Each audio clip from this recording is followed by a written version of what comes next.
Seja bem-vindo a mais um Sempre de Bem com a Vida. Eu vou começar o nosso programa de hoje com uma ideia bem diferenciada. Mulher. Ah, Erika, esse tema todo mundo está falando, eu sei.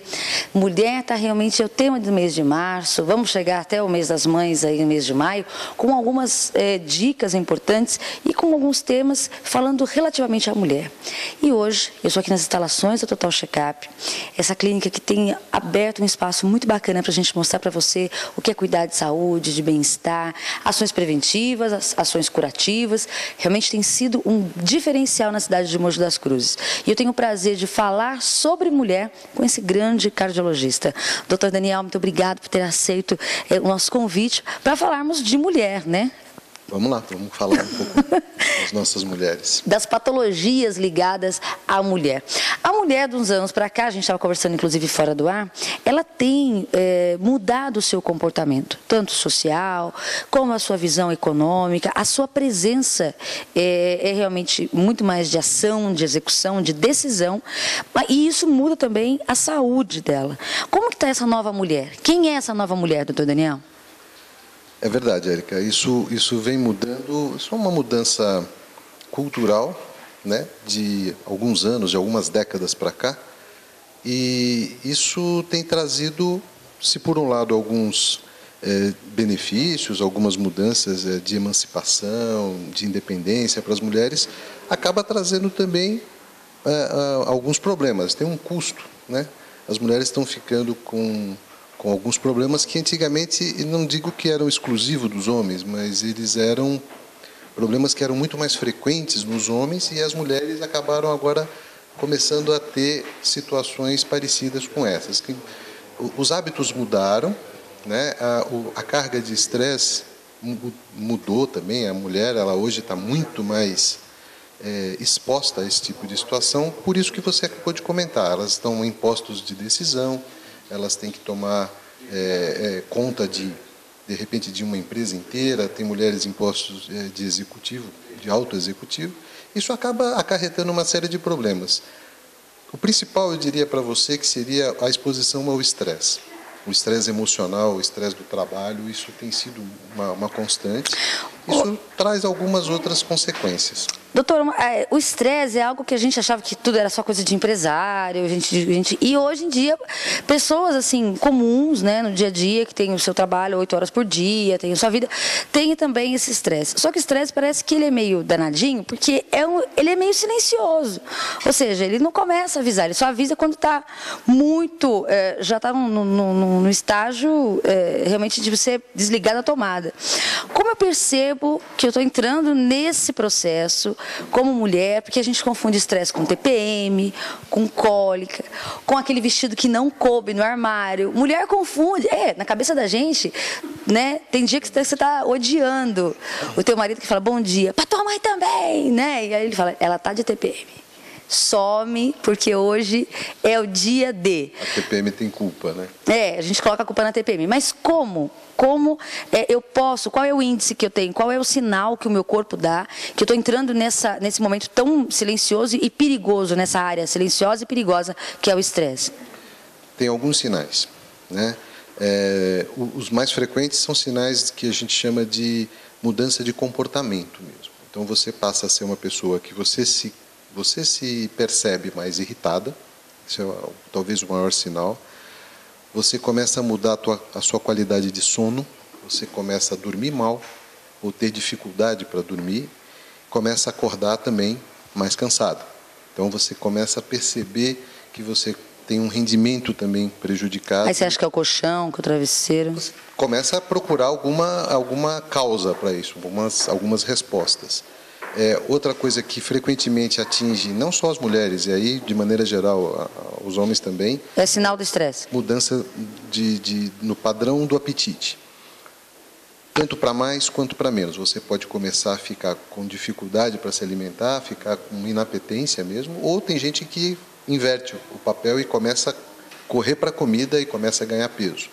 Então todas essas variações, elas são indicativas de que alguma coisa está errada, que você pode investigar e se você não encontra nada físico, você começa a tentar fazer uma conexão com algo do ponto de vista emocional E, em geral, você acaba descobrindo, né? As pessoas, às vezes, não se dão conta de como estão se estressando ou acumulando situações de estresse no dia a dia.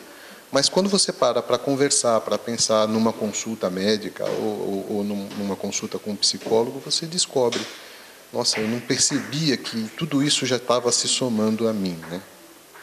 Uma outra coisa que chama muita atenção no caso da mulher, aí mais específico para o estresse, é a alteração dos perfis de hormônio e que se reflete principalmente na parte menstrual. Isso é relativamente frequente. Aumentar a menstruação ou ausência de menstruação sem estar em períodos como menopausa, enfim.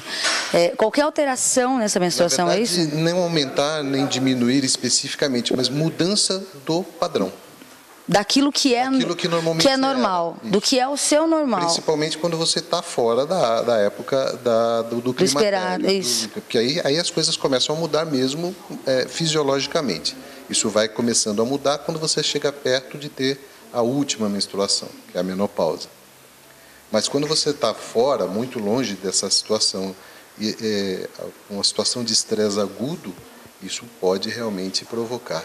E você chamou a atenção de uma coisa que eu acho interessante. Você não precisa ser alguém de altos cargos executivos para ter estresse, porque o estresse está relacionado a problema. O problema, todo mundo tem. Quem tem dinheiro tem, quem não tem dinheiro também tem. Exatamente. Né? Então você existe uma lista de situações que são consideradas as mais estressantes. Tá? No topo dessa lista está a morte. Perda de alguém na família, perda de parentes, etc. Esse é o mais estressante. Aí abaixo disso você tem perda do emprego, é extremamente estressante. Separação, é algo de um nível de estresse muito elevado. Casamento, que é o inverso, também é uma situação muito estressante. Mudanças radicais na tua vida, de maneira geral. Tudo que vai mudar a tua rotina te leva a um estresse muito grande. E hoje em dia isso ligado a uma alimentação, porque a gente não está se alimentando direito, né, doutor? E isso também reflete vamos dizer assim, doenças cardíacas, né?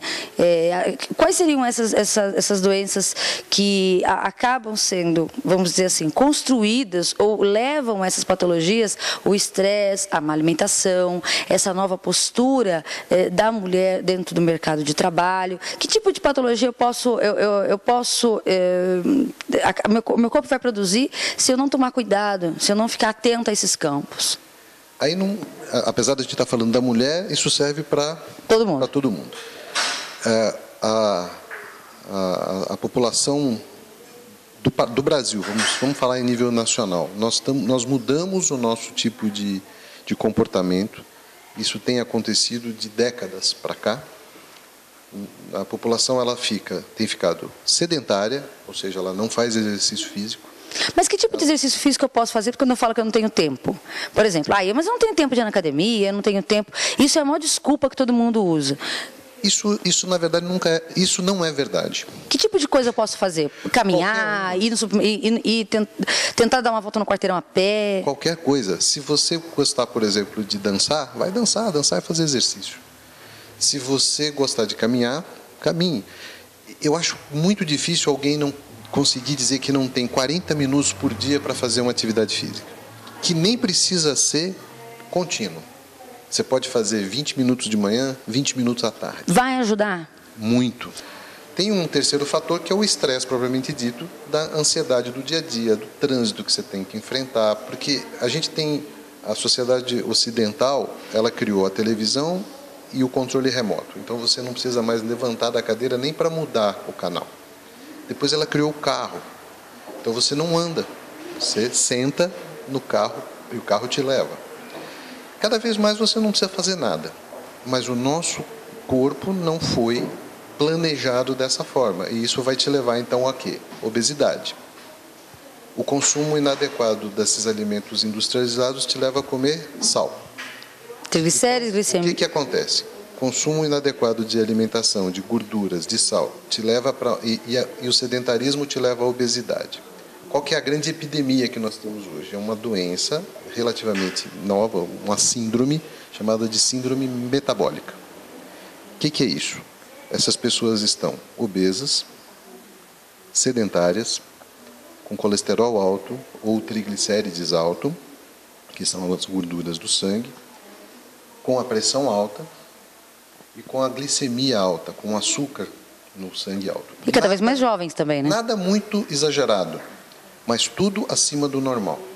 E quando você soma todos esses fatores de risco, você está caminhando rapidamente para as doenças que a gente chama de cerebrovasculares. Ou seja, derrame, infarto, problemas renais, que são, na verdade, o ponto final da evolução de tudo isso. A consequência. A consequência.